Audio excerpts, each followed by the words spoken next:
Il n'y avait plus de ciel au-dessus de sa tête. Seulement une nuit épaisse, une poutre qui dictait sa dette.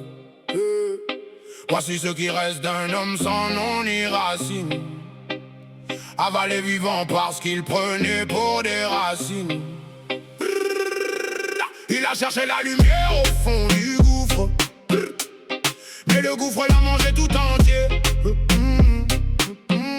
Chaque dose était une promesse brisée, chaque lendemain un peu plus loin de lui-même.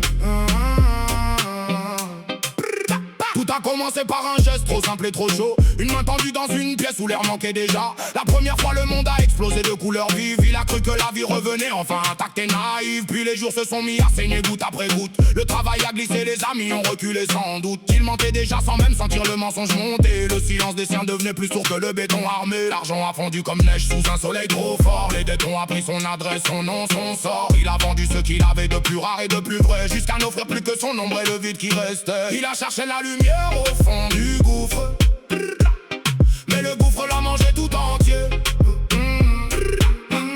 Chaque dose était une promesse brisée, chaque lendemain un peu plus loin de lui-même.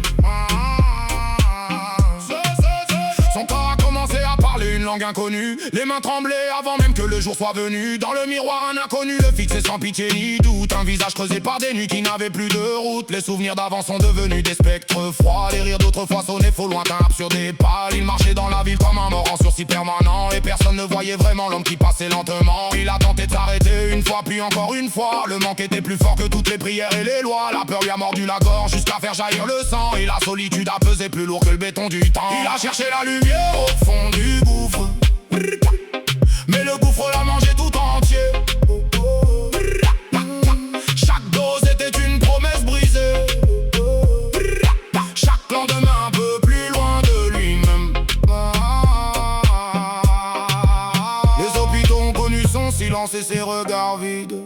Les rues ont gardé l'empreinte de ses pas déjà perdus. Il a croisé d'autres ombres semblables à la sienne, des yeux creux qui ne demandaient plus rien à personne. La dernière semaine n'a été qu'un tunnel sans issue ni fin. Les heures se sont collées, glacées, collées sans répit.